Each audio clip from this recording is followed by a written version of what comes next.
Ahora vamos a pasar a hacer la mesa de debate sobre telemedicina. Va a ser una mesa corta.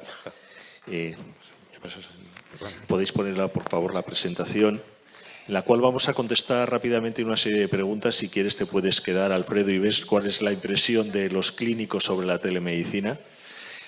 Y, sabemos todos que la COVID-19 lo que ha conseguido es un impacto negativo en la asistencia sanitaria en los pacientes que no eran COVID.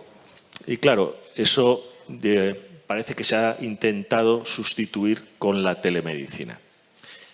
La telemedicina, dice la OMS, que es el suministro de servicios de atención sanitaria por profesionales que apelan a las nuevas tecnologías con objeto de cambiar datos para hacer diagnósticos, preconizar tratamientos y prevenir enfermedades y accidentes. Y la primera pregunta, tanto doctor Mansilla, doctor Fernández Valenzuela como doctor Centeno, es: ¿la telemedicina con la definición de la OMS se puede aplicar a la flebología? Doctor Mansilla. Bien, muchas gracias por ser el primero, Rodrigo. Muy agradecido. Puedes contestar de forma sincera. Muy agradecido. Y será un apoyo para En verdad, se puede. Mas se puede poco. Hay algunas pocas indicaciones donde la telemedicina puede tener alguna utilidad en el dominio de la flebología. Pero yo creo que en pocas. Porque ¿de qué hablamos en la flebología? De una primera consulta, de una consulta de seguimiento,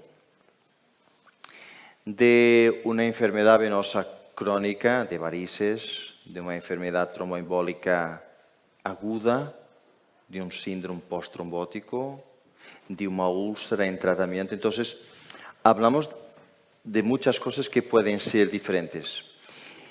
Y por lo tanto, yo me parece que habrá más cuestiones para contextualizar dónde se podría más o no utilizar la telemedicina. Y yo le diría que se puede sí, más poco. Y le comento, en mi caso personal, lo que ha pasado en mi hospital público y privado, por si acaso.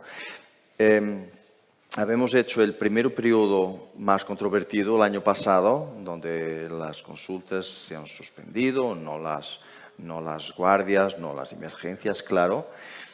Y después empezamos presencial. No tuvimos algunas consultas de seguimiento, incluso algunas solo de seguimiento telefónico, más de seguimiento a largo y más pacientes estables, arteriales. En la flebología no los aplicamos mucho, en verdad. Eso ha sido experiencia personal pública y privada. Perfecto, o sea que sí, pero poco. Ese es el resumen. Se puede aplicar, pero poco. Sí, poquito, no poco, poquito. Doctor Fernández Valenzuela. Es indiscutible que es real, ¿no? Porque hay algunos aspectos que sí podríamos aplicar. Pero indudablemente mi palabra es no.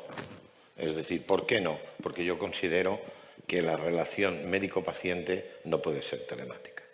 Es decir, la relación médico-paciente está basada en una cierta confianza, en un cierto contacto e intimidad, sea la especialidad que sea y lo que sea.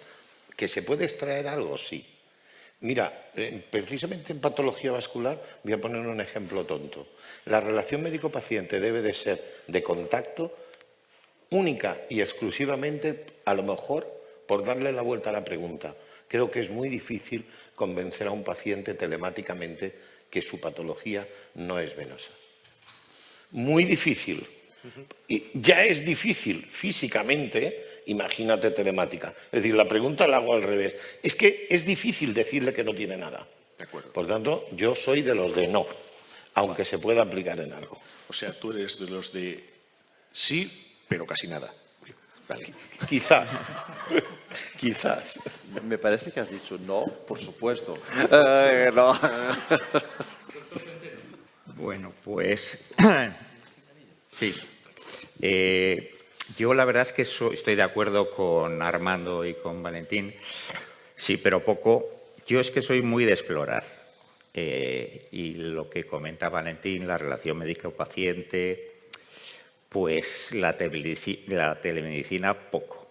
Además, yo me he dado cuenta que nosotros, por ejemplo, tenemos consulta de enfermería con la úlcera venosa, que quizá es el punto que podamos más, entre enfermería de un centro de salud a la enfermería especializada, modificar curas cuando no va bien. Pero yo me acuerdo siempre que cuando esas consultas eran presenciales, siempre el paciente te preguntaba, ¿cómo lo ve, doctor? ¿Cómo lo ve? Porque es que llevo un año y pico y no se me cierra. ¿Usted cree que se me va a cerrar? Y le respondías como siempre, pues por supuesto, tarda, pero esa relación, ese ánimo que le das al paciente de viva voz presencialmente no se da de forma telemática. O sea, yo estoy más a favor de la presencialidad, sin lugar a dudas. O sea que sí, pero poco. Sí, pero poco.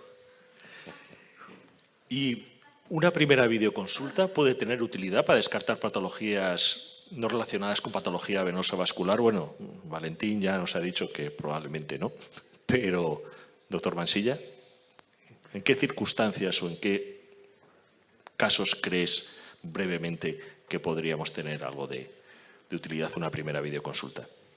Una vez más,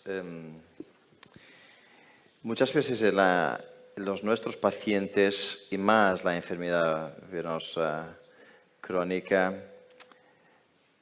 por la relación médico-paciente,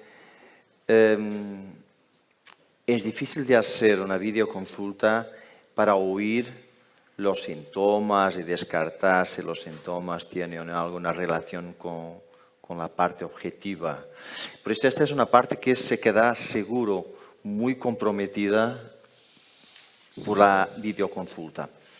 Más en verdad, personas muy mayores, algunas inmovilizadas, distanciadas geográficamente, yo no me parece que sea imposible de hacer una videoconsulta solo para intentar descartar. No lo creo que se pueda descartar siempre. El punto es que también estas personas muchas veces tienen muchas dificultades en hacer videoconsultas porque no son tan ágiles con la internet, con la tecnología. Por eso, sí, por supuesto, puede ser intentar más, probablemente va a ser muy difícil por estas dificultades. Muchas gracias, Valentín. Yo creo que una valoración al aire, por decirlo de alguna manera, sí se puede hacer, pero tiene muchos peros. Uno, ¿cuántos pacientes vemos nosotros, flebológicos o no flebológicos, que no se les realicen exploraciones complementarias? Poquísimos. No sé cuántos, no tengo la cifra, pero estoy convencido que poquísimos. Yo estoy convencido que si se hicieran esas videoconsultas, la inmensa mayoría las volveríamos a citar. Porque además la patología flebológica tiene un tema importante. Se mezcla con mucha facilidad con otras patologías coadyuvantes, artropatías, columna, etc. Acabas haciéndole la exploración hemodinámica porque en algún momento no estás seguro. Por tanto, ¿qué se puede hacer? Sí, es rentable. ¿Es rentable que el médico pierda ese tiempo para volver a repetir la consulta? No sé, el gestor igual nos puede dar esa contestación. Roberto. Pues yo creo que mientras no haya una app para el móvil de Ecodoppler, no son rentables. Las primeras consultas no. Y las consultas sucesivas, ¿qué criterios deberíamos seguir para que fueran eficaces? Armando. Bien, una vez más, depende de qué patología hablamos. Si hablamos de una úlcera que está en tratamiento, yo no lo tengo como un presupuesto contrario que no se pueda mirar unas fotos, un vídeo. Si es una úlcera que está en tratamiento, ¿para qué estar a pedir a una persona para hacer 200 kilómetros, 100 kilómetros? No interesa. Si se puede mirar si el tratamiento comparativamente a lo anterior, una imagen, una fotografía, se está mejor. Entonces, me parece que aquí puede ser de alguna utilidad. Seguro que es difícil que tú puedas estar a considerar como criterio una indicación quirúrgica, seguro que no. Mas puedes mirar un seguimiento postoperatorio eventualmente en algunos casos. No lo digo todos, mas en algunos casos eso se puede considerar. Por eso, más una vez, como le comentaba antes, caso a caso, yo diría que muy pocos casos, más algunas indicaciones puede haber. Valentín. Yo lo definiría con un aspecto. Yo creo que la frontera de las sucesivas está en aquello que necesito no exploraciones hemodinámicas. Por ejemplo, como él ha dicho, una valoración de una herida quirúrgica, aspecto, etcétera, etcétera. Una valoración de una úlcera que tú ya tienes diagnosticada y valorada. Una valoración de una esclerosis o una escleroterapia, al menos del resultado visual, si hay proceso inflamatorio alrededor, tal. No le vas a hacer otra exploración, probablemente. Y también yo creo que tiene una utilidad importante en lo que él ha dicho, en esos pacientes donde te pueden enviar la exploración o la imagen estando el paciente lejos, en sitios menos. Ahí sí, es decir, no exploración hemodinámica creo que puede ser factible. Muy bien. Roberto. Pues sí, hombre, en la sucesiva yo creo que es más factible que en la consulta de primera vez, ¿no?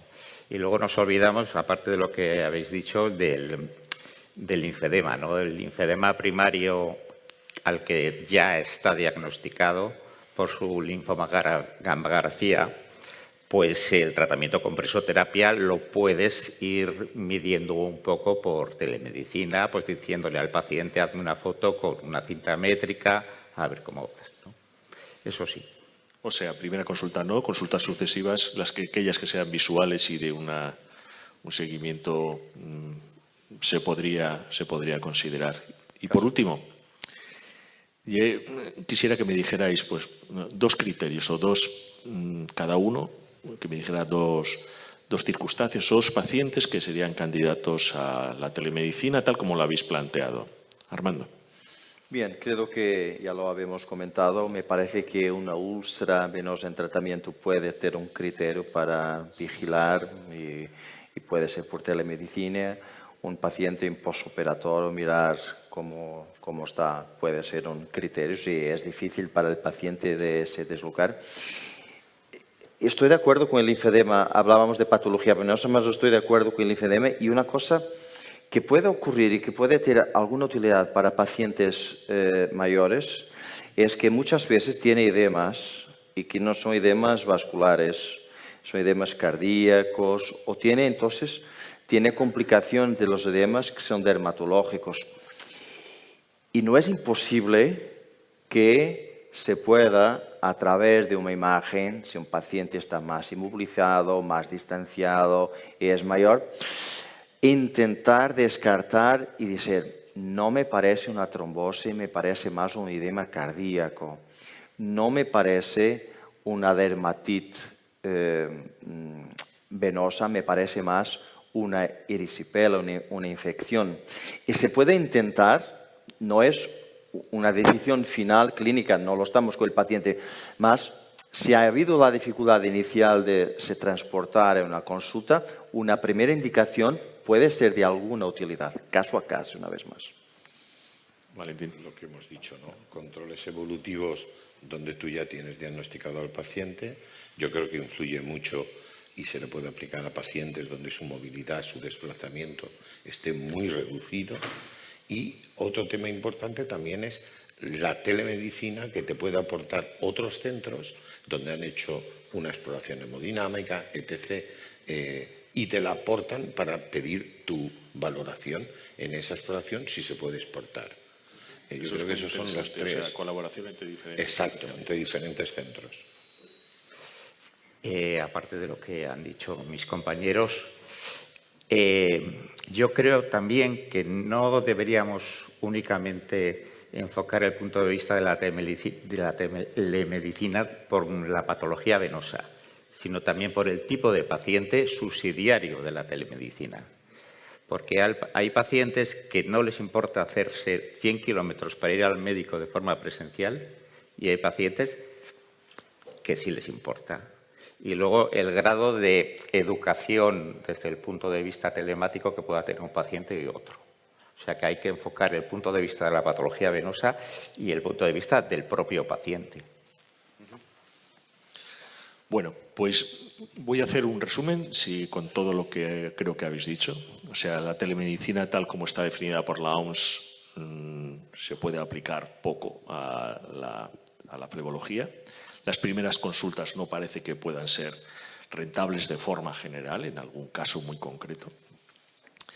La siguiente es que las consultas sucesivas sí que pueden ser con más frecuencia o más útiles que las primeras consultas. Y posteriormente que los pacientes que serían indicados son, primero, por la idiosincrasia del paciente, por supuesto, la patología sobre la que estamos hablando, dispersión geográfica y pacientes institucionalizados. ¿Me equivoco? ¿Algo diferente? ¿Queréis apuntar alguna cosa más? La aplicación entre centros, que eso sí que se debería aplicar. Muy bien. ¿Tú tienes algo que decir?